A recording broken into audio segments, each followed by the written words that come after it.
Angel madam, time हो रहा है 9:24 और हम रिकॉर्ड कर रहे हैं आपके लिए वीडियो। चाहे तुम कितनी भी गाली दो, कितना भी गुस्सा कर लो, ठीक है, मैं कभी भी तुम पर गुस्सा नहीं कर सकता हूँ। तुम्हें तो लग रहा होगा नहीं, बंदा चूतियापा कर रहा है यार, ऐसा वैसा, ये खाली बोल रहा है, ये वो। जो जिस पे बीतती है ना वही जानता है उस पे क्या हो रहा है, ठीक है। फिलहाल हम टॉपिक पे ध्यान देते हैं। देखो, न्यू चैप्टर है घर्षण, ठीक है। घर्षण क्या है? देखो, पहले इसको पढ़ देता हूँ मैं। जब दो वस्तुओं की सतहें आपस में संपर्क में होती हैं और उनमें सापेक्ष गति होती है या होने की कोशिश करती है, तो उनके बीच जो बल गति का विरोध करता है उसे घर्षण बल कहते हैं, ठीक है। एग्जाम्पल से समझो, रटना नहीं है। देखो, पहले एक चीज बता देता हूँ, हमेशा याद रखना इस चीज को। अगर कोई चीज अभी विराम में है तो भी उस पर घर्षण बल लगा है, घर्षण बल अभी भी क्या हो रहा है, उस पर कार्य कर रहा है, लेकिन उसका परिमाण क्या है, अभी शून्य। जैसे देखो, हम किसी चीज को जैसे हवा में लटका देते हैं, जैसे मैं पेन को ऐसे पकड़ रखा हूँ उंगली से, ठीक है। अब मुझे बताना इस पे जो है कि जो इसका जो मैं इसको ऊपर ले गया, एक जो मैं अपना बल लगा रहा हूँ हाथ से, इसको ऊपर पकड़ रखा है इस पेन को, ठीक है, वो, और एक नीचे को बल लग रहा है, इसका भार mg, ठीक है। तो क्या इस पे बल लग नहीं रहे हैं? बल तो लग रहे हैं, लेकिन उन पर का परिमाण क्या है, शून्य। इसलिए वो उस चीज को मैंने अभी पकड़ा है तो वो ना विराम में है, ठीक है। जैसे यार, कैसे मैं किसी पेन को ऐसे सपोज हवा में मैंने पकड़ रखा है, ठीक है। एक बल मेरे हाथ से लग रहा है जो उसको हवा में पकड़े, दूसरा बल उसका भार नीचे mg लग रहा है, ठीक है, जो उसको नीचे को खींचने की कोशिश कर रहा है। ना मैं इसको और ऊपर उठा रहा हूँ, ना मैं इसको नीचे और गिरा रहा हूँ, ठीक है। तो विराम अवस्था में, ठीक है। तो बल तो कार्य कर रहे हैं, लेकिन उनका परिमाण क्या है, अभी भी शून्य है। इतना समझ में आ गया? तो घर्षण बल जब कोई चीज विराम में है तो भी लगता है, याद रखना इस चीज को, ठीक है। अब मैं कुछ पॉइंट देता हूँ घर्षण बल के लिए क्या है, ठीक है। देखो, इस इमेज से समझो, इधर कोई ये चीज गति कर रही है और घर्षण इसकी विपरीत दिशा में लग रहा है। सबसे पहले ऐसे याद रखो, घर्षण क्या है, एक बल है। घर्षण क्या है, एक प्रकार का बल है जो गति का विरोध करने के लिए, किसका विरोध करने के लिए, गति का विरोध करने के लिए स्वयं ऑटोमेटिकली उत्पन्न हो जाता है, ठीक है। जैसे कोई चीज गति करनी चाहती है ना, तो बोलता है नहीं भैया हम तो नहीं जाने देंगे, गति नहीं करना है, ठीक है। और तीसरी चीज, हमेशा जो घर्षण बल है वो गति की दिशा के विपरीत दिशा में होती है, लगती है बार बार। देखो, गति अगर इधर को हो रही है तो घर्षण बल उसके विपरीत दिशा में लगेगा।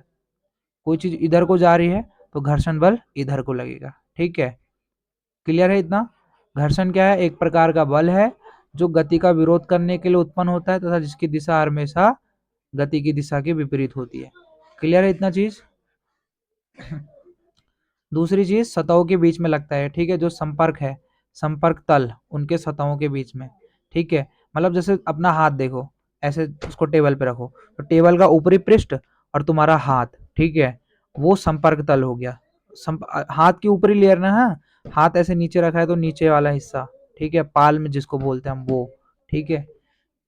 देखो, जब हम जमीन पर कोई बॉक्स धकेलते हैं, सपोज ये बॉक्स है, इसको मैं धकेल रहा हूँ, ये कोई जमीन है, ठीक है, मैं इस बॉक्स को धकेल रहा हूँ, ठीक है।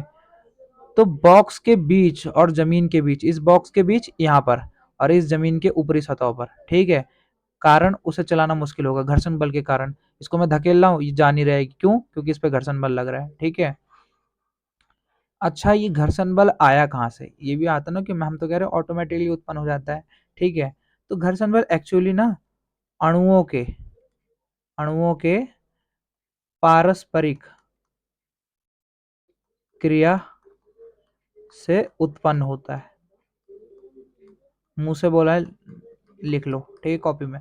अणुओं के पारस्परिक क्रिया से उत्पन्न होता है। जैसे देखो, मैं मान लेता हूँ सपोज कोई बॉक्स है, ठीक है, उस छोटे छोटे अणुओं से मिलकर बना है, ठीक है। वो तो टेबल पे रखा है, सपोज टेबल भी छोटे छोटे अणुओं से मिलकर बना है। अब तुम्हें पता है कि अणुओं के बीच में क्या होता है, रिक्त स्थान होता है कि नहीं होता है? हमने पढ़ा था कि अणुओं के बीच में क्या होता है, रिक्त स्थान होता है। ठोसों में कम होता है, द्रव में ज्यादा होता है, गैसों में और ज्यादा होता है, ठीक है। तो इंटरलॉक का नाम सुना है? इंटरलॉकिंग। बस अगर ये शब्द पता है तो घर्षण खत्म, कुछ नहीं है घर्षण। इंटरलॉकिंग कैसे, मैं बता रहा हूँ, देखो। ये और ये देखो ये, ना ना इसको दूसरे से दिखा देता हूँ, रुक जाओ, रेड ठीक रहेगा। ये ये ये ये चल चल चल। लैग क्यों कर रहा है यार? ठीक। अरे हल्ला मत कर मम्मी ज्यादा। देखो ये इंटरलॉक हो रखा है, इसके अणु यहाँ जो गैप था बीच में वहां घुसे पड़े हैं। ठीक है, तो सोचो अगर मैं, जैसे रेड वाला ना कोई सामान है, ठीक है, उसको मैं गति करा रहा हूँ इस तरफ गति करा रहा हूँ, तो ये वाला हिस्सा क्या करेगा, देख रहे हो, इसको आगे जाने से रोकेगा। रोकेगा कि नहीं रोकेगा? तो इंटरलॉकिंग की वजह से, देखो अगर कोई चीज विराम में है, ठीक है, तो उसके अणु और जिस चीज पे वो रखी है उसके अणु आपस में कैसे इंटरलॉक हो रखे हैं। जैसे अपनी उंगलियों के बीच में उंगलियों को ऐसे मिला दो, ठीक है, इंटरलॉक। अब इसको आगे ले आने की कोशिश करो उंगली को, ठीक है, वो नहीं जाएगी।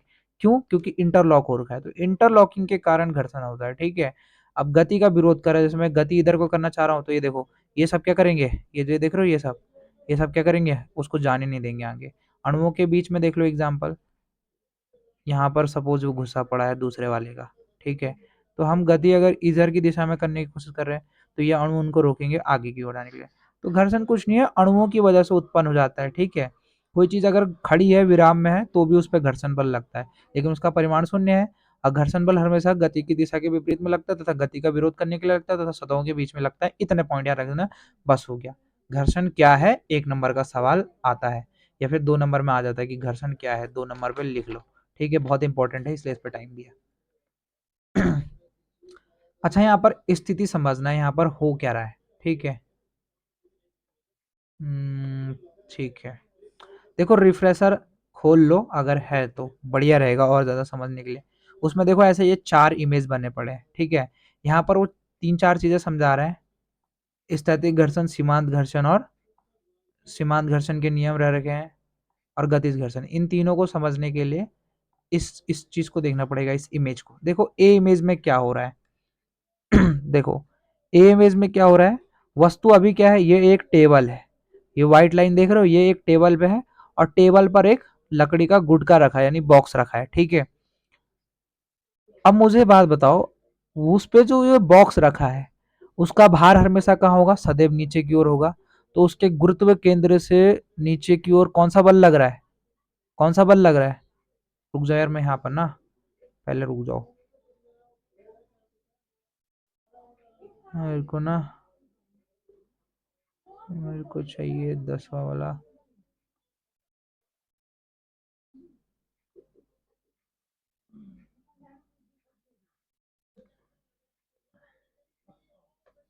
ठीक है, तो हम यहाँ पर एक एक करके पहली वाली स्थिति देखते रहेंगे। ठीक है, तो ए ग्राफ में देख लो, ए वाले में क्या हो रहा है। पहली चीज, ये एक टेबल है, ठीक है, और टेबल पे एक गुटका रखा है, समझ में आ रहा है, एक बॉक्स रखा है। अब हमेशा जो भार है उसके गुरुत्व केंद्र से नीचे की ओर लग रहा है कि नहीं लग रहा है, क्या उसका भार mg, देख रहे हो नीचे की ओर, ये भार क्या लग रहा है, नीचे की ओर mg सदैव लग रहा है। अगर मैं इस टेबल को हटा दूं तो इस भार के कारण नीचे गिर जाएगा ना। ठीक है, अब क्रिया प्रतिक्रिया का नाम सुना है, ये जो बल लगा रहा है mg बल लगा रहा है, F बराबर क्या mg होता है ना, याद है, या F बराबर m है, इतना तो याद होगा। तो mg क्या है, एक प्रकार का बल है जो वस्तु का भार है। तो वो लगा किस पे रहा है, टेबल पे लगा रहा है ना। न्यूटन का थर्ड लॉ याद है, क्रिया प्रतिक्रिया का नियम। तो बस वो टेबल पे भार लगा रहा है, तो टेबल भी तो समान, याद रखना समान, क्या बोला मैंने, समान बराबर, उनकी वैल्यू। अगर mg 10 न्यूटन का है तो उसका प्रतिक्रिया बल ऊपर की ओर, टेबल द्वारा प्रतिक्रिया बल ऊपर की ओर क्या है, P है, और उसका मान भी क्या होगा, 10 न्यूटन। जितना बल नीचे की ओर उतना बल ऊपर। हम कहते नहीं क्रिया प्रतिक्रिया के नियम के अनुसार कि जब किसी वस्तु पर बल लगाया जाता है तो वह भी हम पे विपरीत दिशा में तथा समान बल लगाता है। जैसे मैंने यहाँ पर कहा, इसका भार अगर नीचे को टेबल पर 10 न्यूटन का भार लगा रहा है, तो टेबल का प्रतिक्रिया बल ये पी भी क्या करेगा, ऊपर की ओर क्या करेगा, 10 न्यूटन का भार लगाएगा। तो mg क्या है, वस्तु का भार, और p क्या है, टेबल द्वारा लगाया गया प्रतिक्रिया बल। ठीक है, क्योंकि टेबल पे बल लग रहा है तो प्रतिक्रिया तो दिखाएगा ही। ठीक है, क्लियर है। तो दो बल कार्य कर रहे हैं इस पे। पहला पहला बल कौन सा कार्य कर रहा है, वस्तु का भार mg।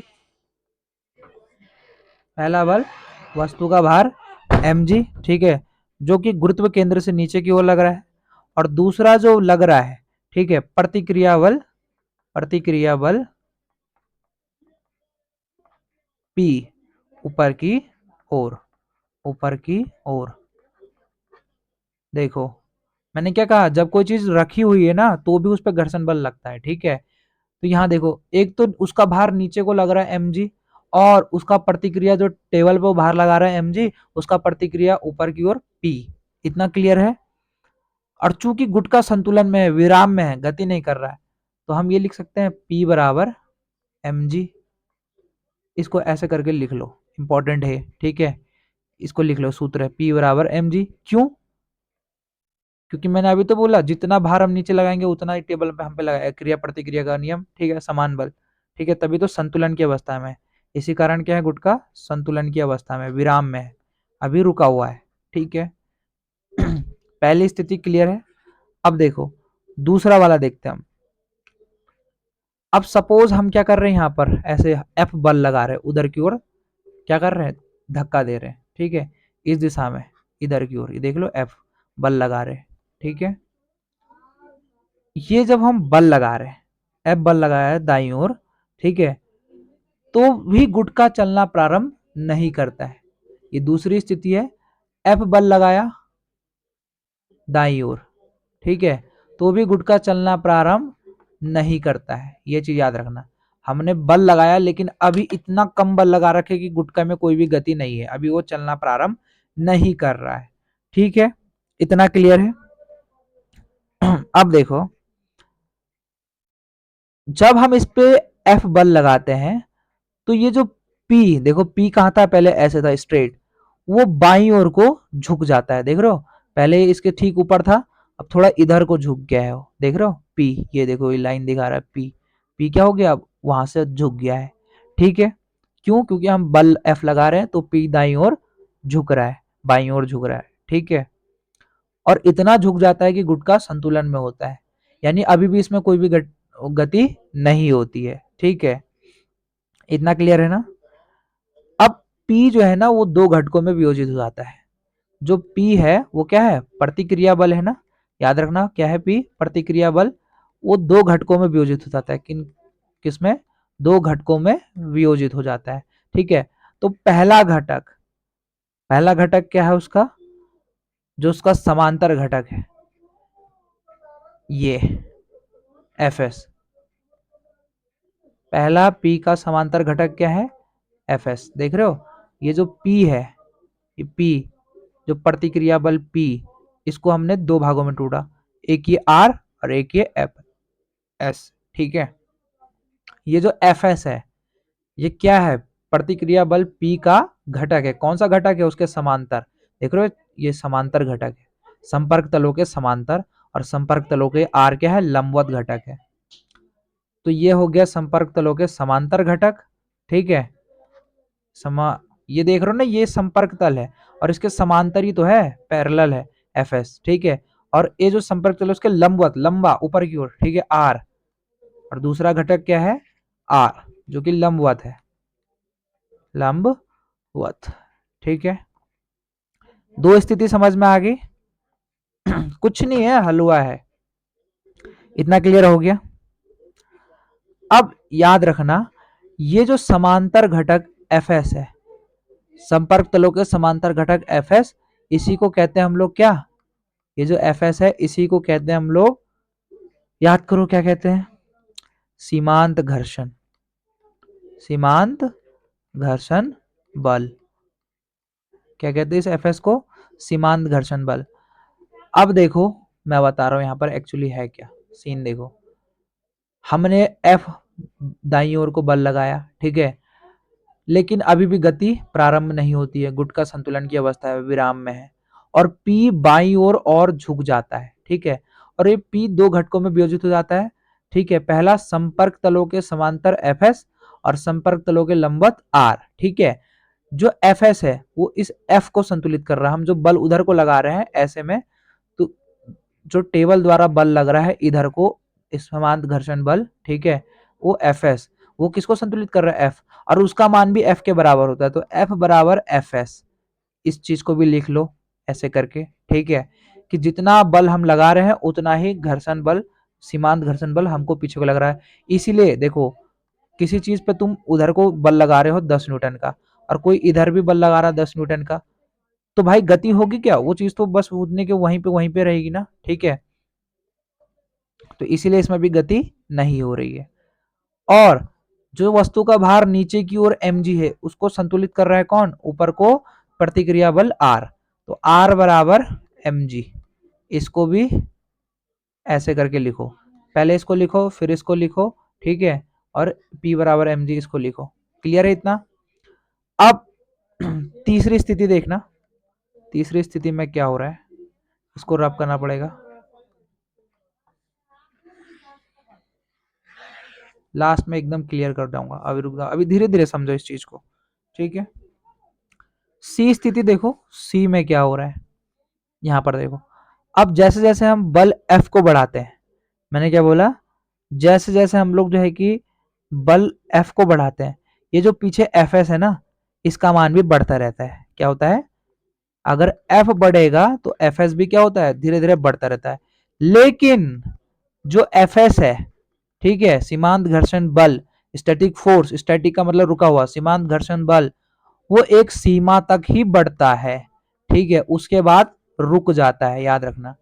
उसके बाद अगर हम F का मान ज्यादा हुआ तो वस्तु में गति उत्पन्न हो जाती है। ठीक है, तो जैसे जैसे बल हम F को बढ़ाते हैं Fs का मान भी बढ़ता रहता है, क्योंकि हमने लिखा F बराबर Fs। ठीक है, तो F बढ़ेगा तो Fs भी तो बढ़ेगा, ठीक है, तभी तो इक्वल होंगे। लेकिन Fs क्या होता है, एक हद तक बढ़ता है, उसके बाद रुक जाता है। ठीक है, उसके बाद F का मान क्या हो जाता है, बढ़ जाता है, हमारा लगाया गया बल, उसकी वैल्यू बढ़ जाती है। ठीक है, तो देखो F हम बढ़ा रहे हैं, Fs भी बढ़ रहा है। तीसरे स्थिति में भी अभी गुटका चलना प्रारंभ नहीं करता है। ठीक है, इतना क्लियर है। P बाईं ओर और झुक जाता है, ये जो P है वो बाईं ओर और झुक जाता है। क्लियर है इतना, समझ में आ गया। तो ये जो Fs है, इसका अधिकतम मान, इसके बाद ये बढ़ना, जैसे मैंने बोला कि हमको चलने के लिए चाहिए 10 न्यूटन का बल। ठीक है, तो 9.9 न्यूटन, ये वो बल है कि इसके एक एक टर्म, एक आगे बढ़ाने के बाद सीधा गति शुरू हो जाएगी। तो वो लास्ट वैल्यू Fs की, कि जब गति प्रारंभ ही होने वाली होती है, लेकिन गति चल अभी प्रारंभ नहीं है, इसमें गति प्रारंभ होने वाली है, F का मान हल्का सा और बढ़ाए और गति शुरू हो जाए। ठीक है, तो वो लास्ट Fs का वैल्यू की गति शुरू होने वाला है, सीमांत घर्षण के अधिकतम मान। ठीक है, उसको हम लोग क्या कहते हैं, सीमांत घर्षण के अधिकतम मान को, सीमांत घर्षण के अधिकतम मान को क्या कहते हैं हम लोग, सॉरी यार, स्थैतिक घर्षण के अधिकतम मान को सीमांत घर्षण बोल रहा हूं, सीमांत घर्षण। ये जो स्थैतिक घर्षण Fs है, क्या बोला मैंने, स्थैतिक घर्षण Fs, इसी के अधिकतम मान को क्या कहते हैं, सीमांत घर्षण। यानी इस सीमा के बाद, इस सीमा के बाद गति सीधा शुरू होने वाली है। क्लियर है। ओके, तो फिलहाल इतना समझ गए। तीन स्थिति दोबारा से बता देता हूं फटक से, ठीक है, क्लियर करता हूं इन सबको, उसके बाद दोबारा से नहीं बताऊंगा। ठीक, देखो पहला क्या है, पहले स्थिति में ये टेबल पे एक गुटका रखा है। ठीक है, गुटका जो है कि उसका भार नीचे को लग रहा है हर समय, नीचे की ओर mg। ठीक है, और वो बल लगा के इस पे रहा है, टेबल पे लगा रहा है भार नीचे को, तो टेबल पे लगेगा। टेबल भी बोलेगा साले मेरे को मार रहा है, टेबल भी उसको मारेगा। ठीक है, यानी ऊपर की ओर वो प्रतिक्रिया दिखाएगा, तो जितना mg बल नीचे को लगेगा उतना ही प्रतिक्रिया बल ऊपर को p लगेगा। और गुटका क्या है, संतुलन की स्थिति में, यानी उस पर कोई भी गति नहीं है, वो विराम में, तो P बराबर mg। ठीक है, क्लियर है। दूसरी वाली स्थिति देखो, दूसरी वाली स्थिति में क्या है, माना हमने F बल लगाया दाईं ओर, ठीक है। तो ये जो P है, प्रतिक्रिया बल P, ये बाईं ओर को झुक जाता है और ये दो घटकों में टूट जाता है। पहला घटक इसका प्रतिक्रिया बल R और दूसरा इसका समांतर घटक, संपर्क तलों के समांतर घटक Fs। ये क्या है, यह है स्थैतिक घर्षण बल। क्या है, स्थैतिक घर्षण बल। स्थैतिक घर्षण बल वह बल जो जिसमें वस्तु विराम में होती है, ठीक है। घर्षण बल का वह मान जिसमें वस्तु जो है कि विराम में रहती है। क्लियर है। अब देखो, जो F है वो बराबर है Fs के, यानी जितना F लगेगा Fs भी उतना ही लगेगा। जितना हम लोग बल लगाएंगे स्थैतिक घर्षण बल भी उतना ही लगेगा। सपोज मैं 10 न्यूटन का बल लगा रहा हूँ तो Fs भी कितना होगा, 10 न्यूटन होगा। क्लियर है इस बात को, ठीक है। और Fs किसको संतुलित कर रहा है, F को, ठीक है। F संतुलित कर रहा है Fs को, ठीक है। और जो इसका भार गुटके का नीचे को mg, उसका प्रतिक्रिया बल ऊपर को r, ठीक है। तो वस्तु के भार को कौन संतुलित कर रहा है, प्रतिक्रिया बल r, ठीक है। तो mg भी संतुलित कर रहा है r को, F भी संतुलित कर रहा है Fs को, ठीक है, या Fs संतुलित कर रहा है F को, बात बराबर है, ठीक है। तो जब इस संतुलन में है तो इसमें भी गति नहीं होगी, ठीक है। तीसरी स्थिति में क्या है अलीना, देखो तीसरी स्थिति में क्या है। तीसरी स्थिति में हम जैसे जैसे F का मान बढ़ाते हैं Fs के मान भी बढ़ता है, क्योंकि हमने लिखा है F बराबर Fs, ठीक है। और ये P कुछ और ज्यादा झुक जाता है, और ज्यादा इधर को झुक जाता है। क्लियर है। और वस्तु का भार अभी भी नीचे को mg, वो तो ऑब्वियसली हर टाइम पे उस वस्तु का भार नीचे को ही लगेगा और वो mg ही होता है, ठीक है। और उसका प्रतिक्रिया बल r, ठीक है, r बराबर mg। क्लियर है इतना, ये इसको भी लिख लो। और F बराबर Fs, ये दो लिख लो, ठीक है। अब देखो जैसे जैसे हम F की वैल्यू बढ़ाते हैं ना, Fs की वैल्यू भी बढ़ती जाती है, लेकिन Fs की वैल्यू एक हद तक बढ़ती है, उसके बाद बढ़ना बंद हो जाता है। और F तो बड़ा, आप जितना बल लगाओगे वो लगते जाएगा, ठीक है। तो Fs क्या है, स्थैतिक घर्षण बल। इसकी वो लास्ट वैल्यू, वो लास्ट वैल्यू, ठीक है, पहले भी बोल चुका हूं, माना 10 न्यूटन का बल लगाने पे गति शुरू होता है तो 9.9 का Fs लग रहा है। इसके बाद अगर हम लोग 1 न्यूटन का बल भी बढ़ा दे, ठीक है, तो गति सीधा क्या हो जाएगी, प्रारंभ हो जाएगी। तो गति प्रारंभ नहीं करनी है इसमें, इसमें गति प्रारंभ नहीं है, गति प्रारंभ होने वाली है, ठीक है। एक कदम बस बढ़ाने की दूरी है, जैसे एक कदम बढ़ाने की दूरी तुम मेरी हो जाओगी, लेकिन नहीं नहीं नहीं, ऐसे ही यहां पर भी एक कदम बढ़ाने की जरूरत है, गति शुरू हो जाएगी, ठीक है। तो ये जो स्थैतिक घर्षण बल है, इसके अधिकतम मान को क्या कहते हैं, सीमांत घर्षण, ठीक है। क्लियर है इतना। तीसरा वाला सोच रहे होगे चौथा वाला क्यों नहीं बताया, अभी बताता हूँ उसको।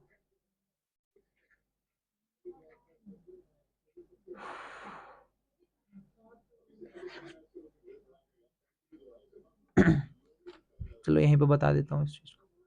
देखो अब हमने क्या किया, हल्का सा बल और बढ़ा दिया F, और वस्तु में शुरू हो गई गति, ठीक है। क्या ये यहाँ पर क्या हो रहा है, गति हो रहा है।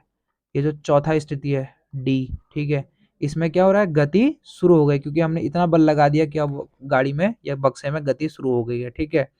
एफ के की जो वैल्यू है, हमेशा याद रखना, के क्या है यहाँ पर काइनेटिक, एफ क्या है फ्रिक्शन, तो काइनेटिक फ्रिक्शन गतिज घर्षण, गति के दौरान लगने वाले घर्षण बल को, कि वस्तु गति में चल रहा है फिर भी तो उसकी चीज, जैसे टायर, जैसे कैसे गाड़ी चलती रहती है फिर भी तो रोड उसको टायर को घिसते रहते हैं, ठीक है, घर्षण लगता रहता है। तो गति के दौरान अगर किसी वस्तु पे जो घर्षण बल लगता है उसको गतिज घर्षण कहते हैं, ठीक है।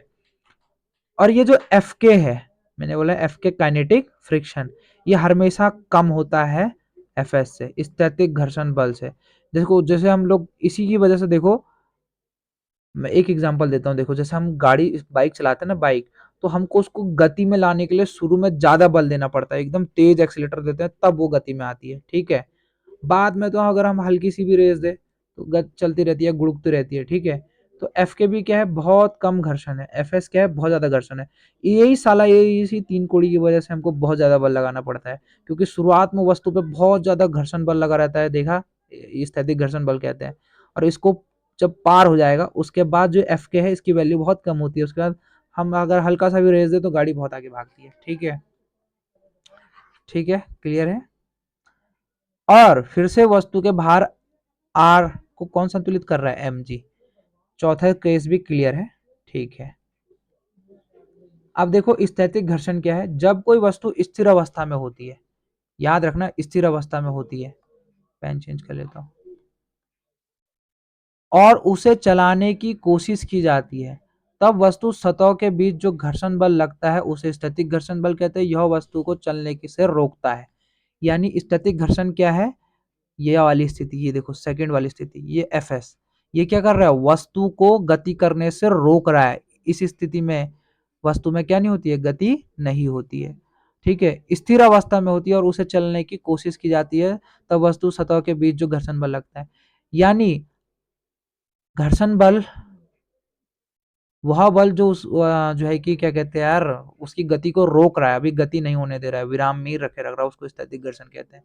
सीमांत घर्षण क्या है, स्थैतिक घर्षण के अधिकतम मान को ही सीमांत घर्षण कहते हैं। ठीक है, क्लियर है। जब किसी वस्तु को चलाने के लिए लगाया गया बल स्थैतिक घर्षण, इस एफ एस से ज्यादा बल हम लगा देते हैं एफ, ठीक है, मान तक पहुंच जाता है और वस्तु चलने ही वाली होती है, यानी अभी चली नहीं है, चलने वाली है, एक सीमा का अंतर है, तब उस समय लगने वाले घर्षण को सीमांत घर्षण कहते हैं। ठीक है, अर्थात स्थैतिक घर्षण ये जो एफ एस है, इसकी हाई वैल्यू को ही, अधिकतम मान को ही सीमांत घर्षण कहते हैं। इतना भी क्लियर है। सीमांत घर्षण के कुछ नियम है। ठीक है, पहला, सीमांत घर्षण अविलंब प्रतिक्रिया के समानुपाती होता है, यानी जो एफ एस है वो प्रोपोर्शनल है आर के।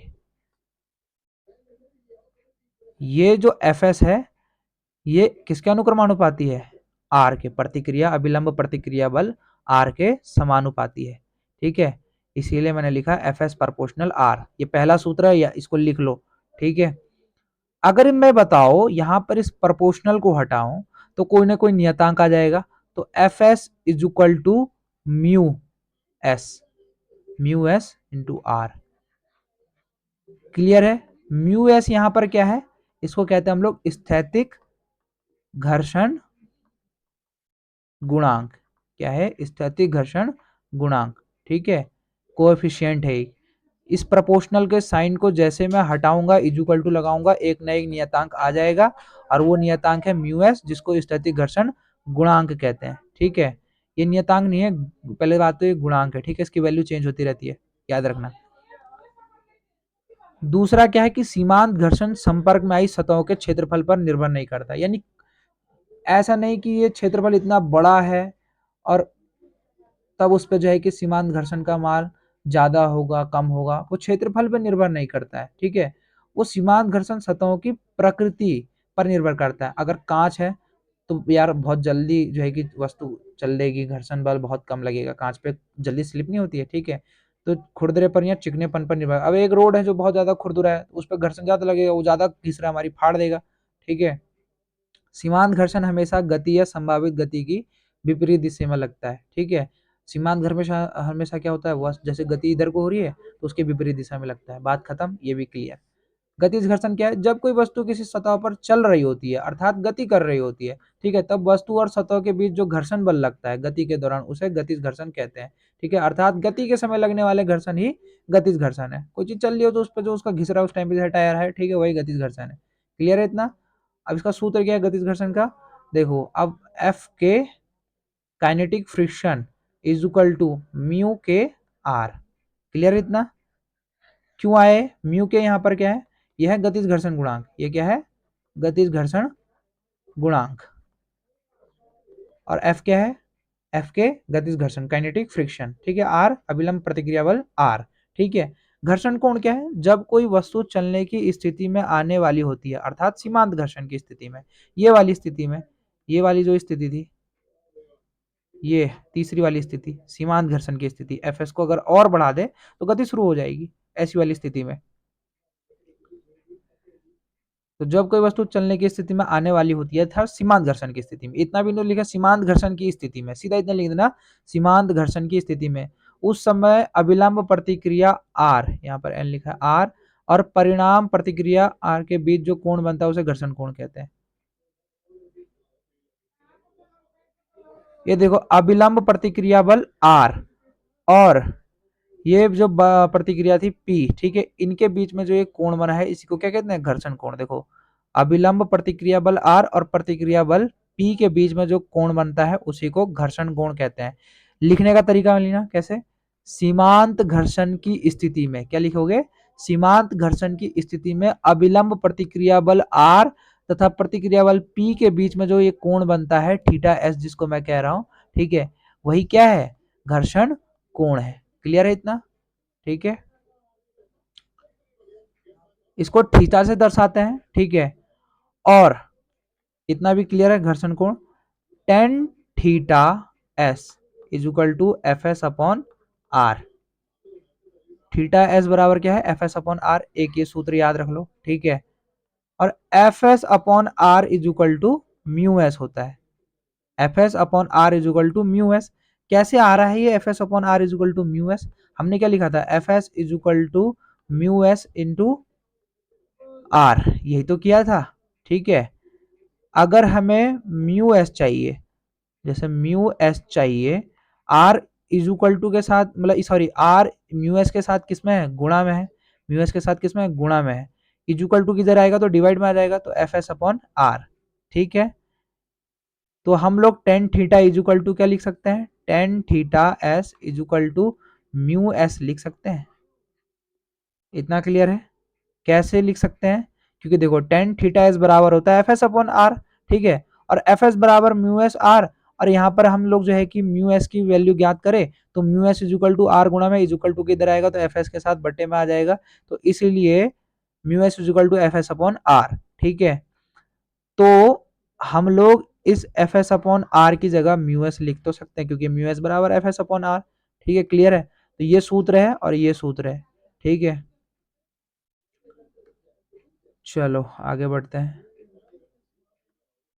अब देखो आनत तल पर घर्षण, ठीक है, आनत तल क्या है, देखो वह तल जो जमीन से कुछ थीटा कोण ऊपर उठा होता है, जैसे ये तो सड़क है, तुमने वो देखा यार, वो यार क्या बोलते हैं, जैसे एक पुल देखा होगा तुमने जो ऐसे थोड़ा ऊपर उठा रहता है, ठीक है, आनत तल उसको बोलते हैं, ये आनत तल है, ठीक है।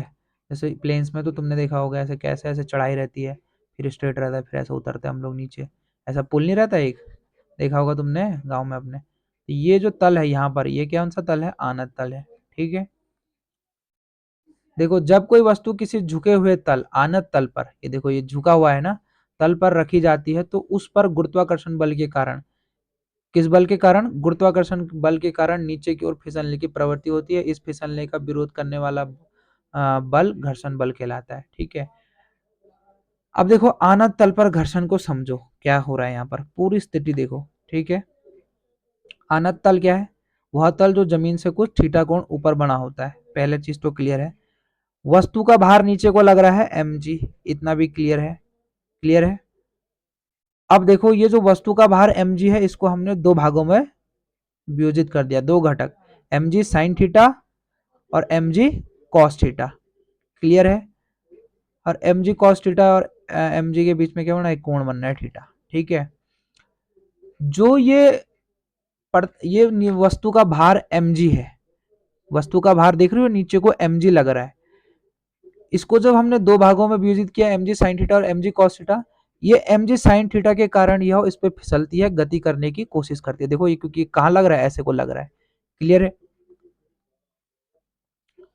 और ये जो mg cos थीटा है, ये जो mg cos थीटा है, ये क्या कर रहा है, r को संतुलित कर रहा है, किसको संतुलित कर रहा है, r को, प्रतिक्रिया बल r को संतुलित कर रहा है, क्लियर है इतना। और mg sin थीटा को कौन संतुलित कर रहा है, fs संतुलित कर रहा है, इतना क्लियर है। तो पहले हम लोग mg को दो घटकों में वियोजित कर देते हैं, पहला है mg sin थीटा और दूसरा है mg cos थीटा, इतना क्लियर है। एक समांतर है एक लंबवत है, जो mg sin थीटा है संपर्क तलों के समांतर है, और जो mg cos थीटा है ये संपर्क तलों के लंबवत है, इतना क्लियर है। अब देखो जो mg sin थीटा है, इसके कारण वस्तु में फिसलने की प्रवृत्ति होती है, इसके कारण ये इस पे फिसलता है, ठीक है। और ये जो fs है, घर्षण, स्थैतिक घर्षण बल, ये इसको फिसलने से रोकता है, इतना क्लियर है। ये जो एम जी साइन थीटा है ये इस गुटके को क्या कर रहा है, इस पे फिसलने के लिए मदद कर रहा है, और ये जो एफ एस घर्षण स्थैतिक घर्षण बल है ये इसको फिसलने से रोक रहा है। इतना भी क्लियर है, अर्थात ये संतुलन में है। ठीक है, तो नेट बल इस पे जो लग रहा है एक समांतर, टोटल बल बात कर रहा हूं मैं, नेट तथा समांतर बल तथा लंबवत नेट बल शून्य। क्यों शून्य है? क्योंकि देखो जो समांतर बल लग रहा है एम जी साइन थीटा इसको संतुलित कर रहा है एफ एस, तो परिणाम शून्य। और जो नीचे को बल लग रहा है एम जी कॉस थीटा उसका परिणामी ऊपर को आर, वो उसको संतुलित कर रहा है। वस्तु क्या है, संतुलित की अवस्था में, विराम में है, कोई गति नहीं हो रही है।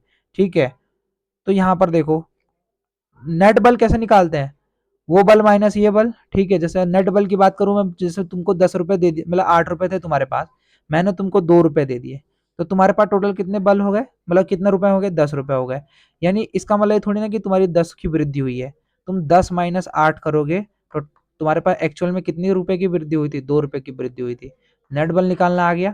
तो ऐसे ही कौन कौन सा बल लग रहा है, एक लग रहा है एफ एस, उसको संतुलित कर रहा है, जो समांतर बल है एम जी साइन थीटा उसको संतुलित कर रहा है एफ एस, तो F S minus M G sine theta is equal to 0। इतना क्लियर है। और जो नीचे का घटक है एम जी का, एम जी कॉस थीटा जो लंबवत है उसको समान, उसको जो है कि संतुलित कर रहा है आर, तो हम लिख सकते हैं R minus M G cos theta is equal to 0। इतना क्लियर है, समझ में आ रहा है मैं क्या कहना चाह रहा हूं। ठीक है, अब देखो अगर मैं इसको ऐसे, जैसे ये है ना, यहाँ पर देखो ये कुछ ऐसा है, इस वाली लाइन को देखो, अगर मैं इसको थोड़ा ऐसे और ऊपर बढ़ाऊं तो ये उसके बाद ये जो गुटका इस पर रखा है ये फिसलना शुरू कर देगा ना। ठीक है, तो थीटा का वैल्यू जैसे बढ़ाऊंगा ये आनत तल और ऊपर को बढ़ता जाएगा, और ये एम जी साइन थीटा का वैल्यू बढ़ जाएगा, जिसके कारण ये फिसलने लग जाएगा इस पे। क्लियर है। और ये जो एफ एस है, मैंने कहा एफ एस ये स्थैतिक घर्षण बल, ये एक हद तक बढ़ता है उसके बाद बढ़ना बंद कर देता है। शुरू से बोलता आ रहा हूँ ये चीज, मुंह दुख गया यार। तो एफ एस मैंने कहा एक सीमा तक बढ़ता है, और एम जी साइन थीटा का वैल्यू बढ़ते जाएगा जैसे जैसे हम इसको ऊपर उठाते रहेंगे। ठीक है, सीमांत स्थिति में हम कह रहे हैं, किस स्थिति में, सीमांत स्थिति में, मुझे यहां पर बताओ, सीमांत स्थिति में हम लोग थीटा एस निकाल रहे हैं, एफ एस बराबर क्या होता है, म्यू एस आर। ठीक है, एफ एस का मान थीटा बराबर थीटा एस में रखने पर, थीटा बराबर थीटा एस पर रखने पर। ठीक है, अब मुझे ये बताओ यहां पर F S is equal to क्या होता है, म्यू एस इंटू आर। इतना क्लियर है। तो इस एफ एस की जगह मैं म्यू एस इंटू आर लिख सकता हूं, म्यू एस आर, ये माइनस का एम जी साइन थीटा है इज इक्वल टू के, इसको उधर ले जाऊं प्लस का वो हो जाएगा एम जी साइन थीटा। ठीक है, और R is equal to minus का एम जी कॉस थीटा है, इज इक्वल टू के उधर ले जाऊंगा तो प्लस का एम जी कॉस थीटा हो जाएगा। आर से आर कटा, एम जी से एम जी कटा, साइन अपॉन कॉस क्या होता है, यहां पर हम लोग डिवाइड कर रहे हैं। ठीक है, इसलिए काट रहे हैं। साइन अपॉन कॉस क्या होता है, टेन थीटा। तो म्यू एस, यही तो बचा यहाँ पर, म्यू एस बचा is equal to sine theta upon cos theta, tan theta. आ गया आनत तल पर म्यू एस का वैल्यू निकालने के, mu S is equal to tan theta. एक सूत्र ये हो गया। ठीक है, अगर अब हम थीटा को थोड़ा और बढ़ाए, ये सीमांत की स्थिति में यहां पर मतलब अभी गति नहीं हुई, अगर हम लोग थीटा का वैल्यू और बढ़ाए, ठीक है, तो म्यू एस की जगह हम लोग लिखेंगे theta K is equal to tan theta K. इतना क्लियर है। ठीक है, अब से देखो घर्षण के कुछ प्रकार देखा है। सर्पी घर्षण, देखो जब कोई वस्तु किसी सतह पर फिसलते हुए, सरकते हुए चलती है तो तब जो घर्षण बल लगता है उसे सर्पी घर्षण कहते हैं। ठीक है, यानी जब कोई चीज ऐसे फिसल फिसल के चल रहा है, ठीक है, जैसे कांच पर ऐसे वो अंठी क्या बोलते हैं यार उसको, गोल गोल नहीं रहता वो कांच का, वो फेंकते हैं तो कैसे वो सरक सरक के चलता है उस पर, ठीक है, सड़क करके। और लोटनी घर्षण लिखा होगा बुक में, जब कोई वस्तु लुढ़कते हुए, जैसे रोलर देखा है कैसे रोल रोल रोल, टायर को टायर देखा है वो बचपन में जिसपे हम लाठी से मार मार के उसको चलाते थे, तो उस पे कौन सा घर लग रहा है, लोटनी घर्षण चला, जैसे सड़क पर गाड़ी के पहिए। क्लियर है इतना? अच्छा ये वाली डेरिवेशन, ये डेरिवेशन आती है, हाँ, याद रखना, ये 3 नंबर में आता है कि घास रोलर को खींचना आसान है या धकेलना। ये बहुत इंपॉर्टेंट है, घास रोलर को खींचना आसान है या धकेलना। इस वाले को देखो, माना एम द्रव्यमान का एक रोलर है, किस द्रव्यमान का, एम द्रव्यमान का। क्लियर है? और हम लोग इस पे ऐसे एफ बल लगा रहे हैं, पहली स्थिति बता रहा हूं मैं, खींचने वाली, पहली स्थिति क्या है, खींचना।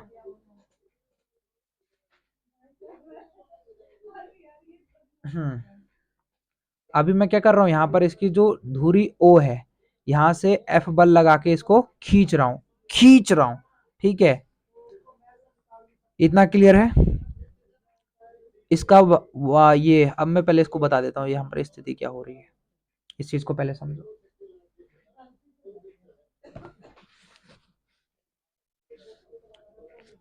हाँ मुझे दूसरे तरीके से बनाना पड़ेगा, यहाँ पर पहले मैं रफ बना रहा हूँ, इसको सीधा से बना लो। ये माना इसका केंद्र ओ बिंदु है, ठीक है, मैं यहाँ पर बल लगा रहा हूँ एफ, लगा रहा हूँ, खींच रहा हूँ, क्या कर रहा हूँ, खींच रहा हूँ। ये जो एफ बल है इसको दो घटकों में वियोजित कर रहा हूँ, पहला ऊपर की ओर एफ कॉस थीटा, और एक इधर की ओर एफ साइन थीटा। ये जो एफ था इसको दो घटकों में विभाजित कर दिया, एक एफ कॉस थीटा, एक एफ साइन थीटा, ठीक है। वस्तु का भार, ये जो रोलर है इसका भार हमेशा नीचे की ओर mg, ठीक है, तो mg। क्लियर है?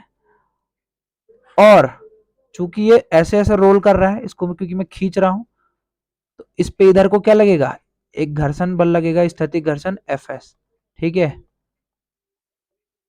इधर को क्या लग रहा है, इस पे स्थैतिक घर्षण बल लग रहा है Fs। क्लियर है इतना?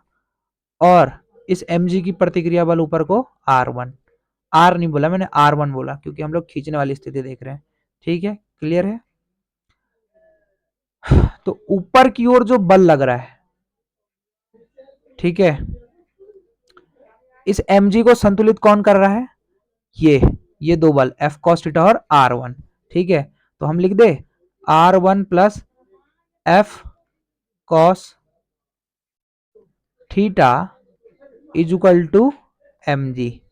क्लियर है कि ये जो वस्तु, ये जो ये क्या है, ये रोलर है, इसका भार जो नीचे mg है इसको संतुलित कर रहा है कौन, एक तो F का लंबवत घटक F cos थीटा और एक प्रतिक्रिया बल R, ये दोनों क्या कर रहे हैं, ये दोनों मिल करके mg को संतुलित कर रहे हैं। इतना क्लियर है? तो R1 बराबर प्लस का F cos थीटा है, इज इक्वल टू के उधर ले जाऊंगा तो माइनस का हो जाएगा, तो mg minus F cos theta, equation first. Clear है इतना? बहुत छोटा इक्वेशन है, ठीक है। अब यदि इनके बीच में जो है कि स्थैतिक घर्षण गुणांक म्यू एस हो, तो इस गति का विरोध करने वाला घर्षण बल क्या होगा, F S is equal to mu S R, ये सूत्र था लेकिन हम यहाँ पर ले रहे हैं R1, ठीक है। So f S is equal to mu s, R1 की वैल्यू हमने यहाँ निकाली थी, समीकरण एक ये नहीं होगा यार, सॉरी सॉरी सॉरी,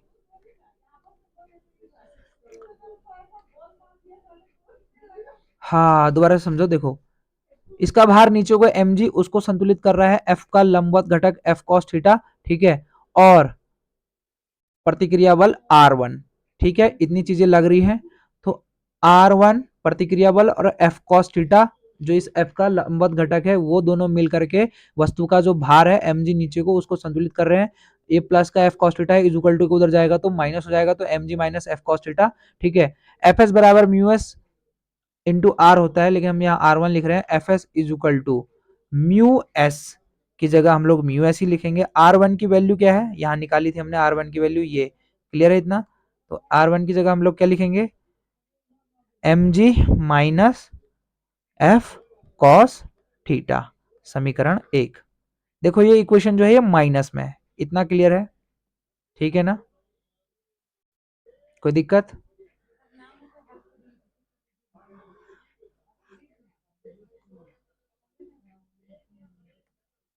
ठीक है। दूसरी स्थिति है धकेलना। दूसरी स्थिति क्या है? धकेलना। इस वाले में देखो यहाँ पर हो क्या रहा है, ठीक है।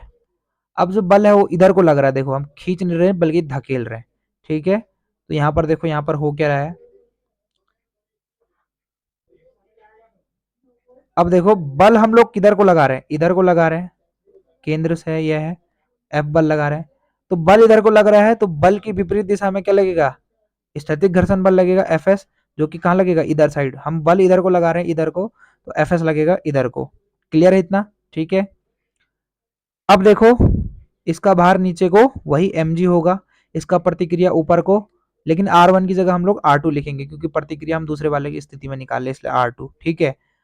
इस बार देखो जो F cos थीटा है वो ऊपर की ओर नहीं नीचे की ओर लग रहा है, नीचे क्यों? क्योंकि F बल हम इधर को लगा रहे हैं, उधर को नहीं लगा रहे, तो F cos थीटा नीचे की ओर, ठीक है, और F sin थीटा तो उधर ही रहेगा। क्लियर है? ये वाली स्थिति समझ में आ गई? अब देखो यहां पर हो क्या रहा है, साफ सीधी बात है, हम लोग R2 बराबर क्या लिख देंगे? F cos theta plus mg। होना यही है, मैंने ये वाला स्टेप छोड़ दिया, R1 plus F cos theta is equal to mg, फिर ये किया नहीं, डायरेक्ट ये R2 is equal to F cos theta plus mg। ठीक है। तो f dash is equal to mu S into R होता है, लेकिन हम r की जगह R2 लिखेंगे, ठीक है। और R2 की वैल्यू ये रही, R2 is equal to F cos theta plus mg, यानी जो प्रतिक्रिया बल R2 है इसको संतुलित कर रहा है वस्तु का भार mg और एफ कॉस थीटा मिल करके, ठीक है। तो एफ डैश एस बराबर म्यू एस, तो म्यू एस R2 की जगह ये वैल्यू रख देंगे F cos theta plus mg। Clear है इतना? अब मुझे बताओ ये वाली जो इक्वेशन है वो प्लस में है, समीकरण 2 है, और ये वाली जो इक्वेशन यहाँ पर देखो माइनस में है, ठीक है। तो इसीलिए खींचना आसान है, क्योंकि देखो ये इक्वेशन जो ये समीकरण है ये माइनस में है, इससे हमें ये पता चलता है कि जो एफ डैश एस है ये बड़ा है एफ एस से, ठीक है। यानी कि उसको धकेलना ज्यादा कठिन है, धकेलने वाला बल ज्यादा लगेगा, एफ एस कम है। इतना समझ गए? तो किसी घास रोलर को खींचना आसान है, इस इक्वेशन से, समीकरण 1 और 2 से हमने ये बता दिया। क्यों? क्योंकि वो प्लस और माइनस में है। अच्छा, घर्षण कम करने की विधियां, ये क्वेश्चन भी आता है, ठीक है। चिकनाई लगा के, पॉलिश करके, सतहों को चिकना बनाकर, पहियों का उपयोग करके, बॉल बेयरिंग का उपयोग करके, देखा होगा तुमने बेयरिंग देखा होगा, ठीक है, रोलर का उपयोग करके, मशीनों में ऑयल डाल के हम लोग घर्षण का कम करते हैं। एक क्वेश्चन आता है कि बताइए कि घर्षण एक आवश्यक बुराई है, क्यों? ठीक है। इसके साथ जरा मैं पिछले साल का पेपर देखता हूँ।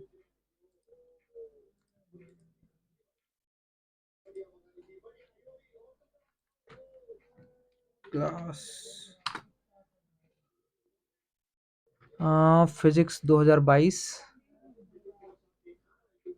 यहाँ से घर्षण से रिलेटेड पृष्ठ तनाव मस्तिष्क ऊर्जा संवेद की सतह पर फारेनहाइट यदि बल प्रत्यास्थ संघर्ष गर्म सुपटुन किसी पिंड किसी उपग्रह उष्मागति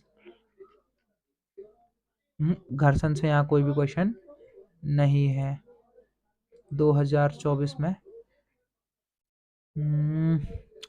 निम्न में से विकथन, अब एक समय एक हल्की किसी द्रव्य का गतिमान यदि वेक्टर, घर्षण एक आवश्यक बुराई है, स्पष्ट कीजिए। ठीक है, एक क्वेश्चन यहाँ रखा है। देखो घर्षण एक आवश्यक बुराई क्यों है? क्योंकि देखो अगर घर्षण नहीं होता ना, तो हम जैसे चल रहे हैं तो हम हमेशा फिसलते रहते हैं, ठीक है। घर्षण नहीं होता, ठीक है, तो हम लोग जो है कि चल नहीं पाते, पहली चीज तो ये, ठीक है। क्लियर है? पर और क्या है, एक एक क्वेश्चन तैयार कर लेना। टाना ना ना ना ना ना, और कोई क्वेश्चन नहीं है 2025 का पेपर।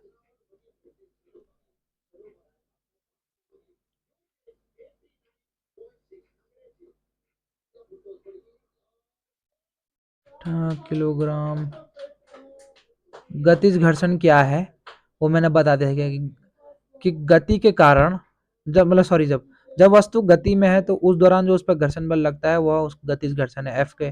क्या यह स्वसमायोजन बल है?